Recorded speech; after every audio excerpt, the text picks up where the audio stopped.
Untuk hari ini kita akan belajar materi mata pelajaran PPKN kelas 8.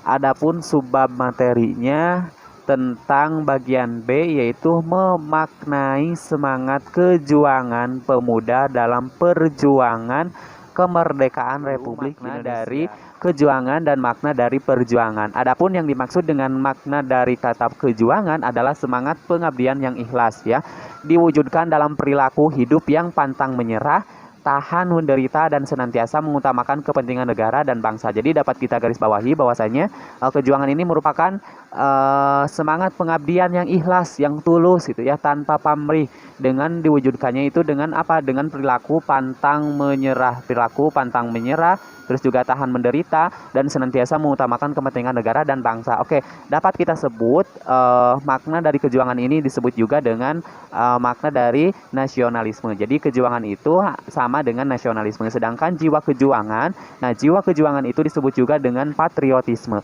Nah, patriotisme ini berasal dari kata patria atau tanah air, dan patriot atau pencinta tanah air. Patriotik atau sikap perilaku mencintai tanah air, sedangkan patriotisme atau mencintai tanah air. Nah, itulah pengertian kejuangan dengan jiwa kejuangan. Selanjutnya kita akan memahami makna dari perjuangan. Nah, yang dimaksud dengan makna dari perjuangan adalah suatu usaha. Nah, saya sudah garis bawahi di sini suatu usaha. Suatu usaha apa? Yaitu yang dilakukan atau diperbuat atau kontribusi. Kontribusi itu adalah ikut campur gitu ya, oleh seseorang atau sekelompok orang yang dapat berpengaruh pada suatu peristiwa dengan kerja keras yang penuh tantangan dan meraih suatu yang ingin dicapai. Jadi dapat kita garis bawahi bahwasanya pengertian dari makna perjuangan itu adalah suatu usaha. Nah, usaha itu bentuknya seperti apa? Yaitu dapat diperbuat atau kontribusi oleh seseorang atau kelompok orang gitu ya, yang dapat berpengaruh kepada suatu peristiwa dengan cara kerja keras yang penuh tantangan untuk meraih suatu yang ingin dicapai. Jadi perjuangan itu suatu usaha dengan dilakukan tindakan kerja keras gitu ya, tidak dengan leha-leha gitu ya. Nah, dengan peristiwa atau kerja keras ini yaitu harus atau ada sesuatu yang ingin dicapai gitu ya, atau ingin diraih dengan melawan beberapa tantangan-tantangan yang harus kita lalui. Nah, itu pengertian dari perjuangan. Nah, dalam Kamus Besar Bahasa Indonesia, pemuda adalah orang muda laki-laki. Nah, kalau merujuk kepada sejarah, yang dimaksud dengan pemuda itu bukan hanya orang muda laki-laki saja, melainkan orang muda atau pemuda dan pemudi itu ya, bukan hanya laki-laki saja, melainkan perempuan pun termasuk ke dalam seorang pemuda. Nah, berdasarkan Undang-Undang Nomor 40 ya, berdasarkan Undang-Undang Nomor 40 Tahun 2009 tentang kepemudaan, pemuda adalah warga negara Indonesia yang memasuki periode penting pertumbuhan dan perkembangan yang usianya itu berada di rentang 16 sampai dengan 30 tahun. Jadi berdasarkan undang-undang bahwasanya yang dimaksud dengan pemuda itu adalah warga negara Indonesia itu ya, yang usianya itu rentangnya itu 16 sampai dengan 30 tahun. Nah, sebetulnya apakah yang usianya 40 tahun atau 50 tahun itu bisa dikatakan sebagai pemuda atau tidak? Nah, kalau berdasarkan undang-undang ini seorang pemuda yaitu berdasarkan usia, tapi banyak gitu ya yang usianya itu sudah memasuki 40, 50 atau bahkan 60 itu masih berjiwa muda. Nah, jadi pengertian pemuda itu kalau menurut saya pribadi tidak terbatas dari segi usia. Nah, kalau misalkan 50, 60 tahun itu masih berjiwa muda, berarti mereka bisa dikatakan sebagai pemuda. Salah satu contohnya ketika misalkan di organisasi pramuka. Nah, kalau di organisasi kepramukaan itu ya, meskipun sudah tua itu pasti dipanggil kakak. Kenapa dipanggil kakak? Karena mereka meskipun usianya sudah tua, karena mereka memiliki jiwa-jiwa yang sangat muda atau jiwa-jiwa muda yang selalu ingin terus berkarya, selalu ingin berjuang, selalu ingin kejuangan gitu ya, seperti itu. Nah, fase dari anak-anak menuju dewasa biasanya melewatkan fase pemberontakan ya, fase pemberontakan, sehingga masih terikat atau kontrol orang dewasa. Jadi orang-orang pemuda itu yaitu fase anak-anak menuju dewasa gitu ya. Dan biasanya ditandai dengan fase ini yaitu dengan cara pemberontakan. Jadi segala sesuatu ingin dicoba, segala sesuatu ingin dilaksanakan gitu ya. Dengan pada sejarah, pada waktu sejarah, pemuda itu banyak melakukan pemberontakan sehingga masih terikat atau kontrol orang dewasa gitu ya. Nah, sejarah mencatat beberapa pejuang nasional yang berjuang dan meninggal di usia muda. Pahlawan tersebut diantaranya adalah W.R. Supratman. Nah, W.R. Supratman nanti kita akan bahas salah satunya, salah satunya. Terus juga Khairil Anwar, terus juga ada I Gusti Ngurah Rai, dan yang terakhir adalah Walter Mongisidi. Ya, nah itulah beberapa sejarah mencatat beberapa pejuang nasional yang berjuang dan meninggal di usia muda. Ya. Nah, yang pertama adalah W.R. Supratman. W.R. Supratman ini lahir pada tanggal 19 Maret 1903 di Purworejo. Nah, beliau wafat pada tanggal 17 Agustus tahun 1938 ketika berusia 35 tahun. Nah, usia 35 tahun ini sangat muda gitu ya, bisa dikatakan muda ya. Nah, pada saat Kongres Pemuda kedua, W.R. Supratman mendengarkan lagu ciptaannya yaitu berjudul Indonesia Raya melalui gesekan biola. Semua peserta kongres yang hadir memberikan ucapan selamat hingga saat ini lagi ciptaannya menjadi lagu kebangsaan negara Indonesia. Jadi W.R. Supratman itu beliau adalah salah seorang yang menciptakan lagu Indonesia Raya, dan sampai saat ini lagu Indonesia Raya itu merupakan lagu kebangsaan negara Indonesia ya. Nah, lagu kebangsaan negara Indonesia ini sering kita nyanyikan di acara-acara resmi itu ya, seperti itu. Yang kedua adalah Khairil Anwar. Nah, Khairil Anwar adalah penyair angkatan 45 yang terkenal dengan puisinya yang berjudul Aku. Nah, beliau lahir di Medan pada tanggal 26 Juli 1922. Ini adalah tanggal lahir dari Khairil Anwar. Ia adalah putra mantan Bupati Indragiri, Riau, dan masih memiliki ikatan keluarga dengan Perdana Menteri pertama Indonesia yaitu Sultan Syahrir. Ia mulai mengenal dunia sastra di usia 19 tahunan. Itu sangat muda sekali. Beliau mengenal dunia sastra pada usia 19 tahunan. Nah, namanya mulai dikenal ketika tulisannya dimuat di majalah Nisan pada tahun 1942. Sebagai penyair, kondisi sosial dan perjuangan bangsa Indonesia mengilhami pembuatan puisinya. Nah, belum genap 27 tahun, Khairil Anwar meninggal dunia. Nah, kalau tadi W.R. Supratman itu meninggal dunia pada usia muda yaitu 35 tahun. Yang kedua adalah Khairil Anwar ini seorang pejuang, seorang pahlawan. Beliau meninggal dunia pada belum genap usia 27 tahun, yaitu dengan karya-karyanya sampai saat ini masih kita kenal gitu ya.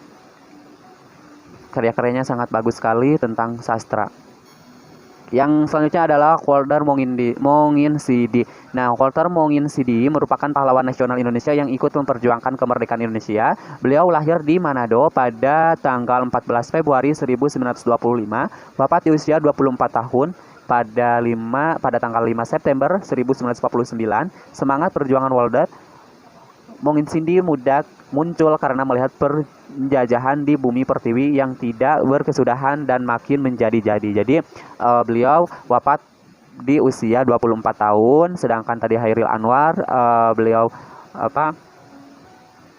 meninggal dunia yaitu di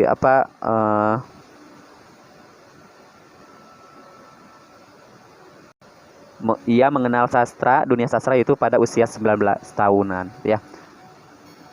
Nah, yang keempat adalah I Gusti Ngurah Rai. Nah, lahir di Bandung 30 Januari 1917, I Gusti Ngurah Rai merupakan anak dari seorang camat petang, tertarik dengan dunia militer sejak kecil. Jadi beliau tertarik kepada dunia militer sejak kecil dan beliau aktif di dunia militer. Setelah Indonesia merdeka pada tahun 1945, I Gusti Ngurah Rai diangkat menjadi Komandan Tentara Keamanan Rakyat atau TKR Sunda Kecil. Nah, itulah tadi beberapa pemuda yang meninggal di usia muda. Oke, bagi kalian silakan cari referensi yang lain tentang biodata dari keempat pemuda yang meninggal di usia muda tersebut. Yang selanjutnya adalah nilai-nilai yang terkandung dalam Sumpah Pemuda. Ini sangat penting sekali karena nilai-nilai ini harus kita terapkan dalam kehidupan kita sehari-hari gitu ya, dan harus ada dalam jiwa kita sebagai warga negara Indonesia. Nah, apa saja nilai-nilai yang terkandung dalam Sumpah Pemuda? Nilai yang pertama adalah cinta bangsa dan tanah air. Maksud dari cinta bangsa dan tanah air ini yaitu Sumpah Pemuda berisi ikrar atau janji suatu tanah air, satu bangsa dan satu bahasa, yaitu bahasa Indonesia. Inilah wujud dari rasa cinta bangsa dan tanah air atau nasionalisme yang dinyatakan pada pemuda di tahun 1928. Nah, cinta terhadap bangsa dan tanah air artinya kita setia dan bangga terhadap bangsa dan negara Indonesia. Yang selanjutnya adalah nilai yang terkandung dalam Sumpah Pemuda. Yang kedua adalah persatuan. Nah, maksud dari persatuan ini adalah Sumpah Pemuda dirumuskan dan diikrarkan atau dijanjikan, diucapkan gitu ya oleh pemuda dari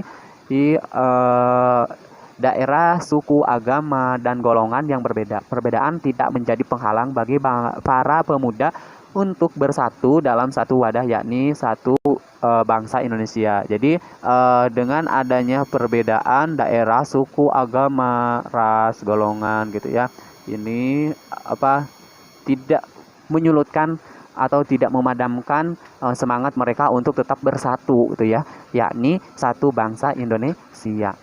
Yang selanjutnya adalah sikap rela berkorban. Nah, maksud dari sikap rela berkorban artinya kesediaan dengan ikhlas gitu ya. Ikhlas itu tanpa pamrih, tanpa mengharapkan balasan dari orang lain ya, untuk memberikan segala sesuatu yang dimilikinya, sekalipun menimbulkan penderitaan bagi diri sendiri. Jadi mereka itu rela berkorban meskipun salah satu contohnya tadi yang keempat, mereka yang pahlawan yang meninggal dunia masih muda itu, mereka itu sikap rela berkorban meskipun menimbulkan penderitaan bagi diri sendiri ya. Diri sendiri beliau mengorbankan nyawa gitu ya, tenaga, pikiran gitu ya, dan yang lain-lain. Yang selanjutnya adalah mengutamakan kepentingan bangsa. Nah, maksud dari mengutamakan kepentingan bangsa itu adalah Sumpah Pemuda dan perjuangan pemuda merebut kemerdekaan menunjukkan bahwa para pemuda tak mementingkan daerah. Nah, ini bahwa para pemuda tak mementingkan daerah atau golongannya masing-masing. Jadi mereka itu lebih kepada mementingkan keutamaan kepentingan bangsa. Kenapa keutamaan kepentingan bangsa? Karena pada waktu itu ingin segera merdeka gitu. Jadi kepentingan daerah atau golongan masing-masing itu disimpan dulu gitu, atau tidak diutamakan gitu ya, melainkan yang harus diutamakan adalah kepentingan bangsa itu ya.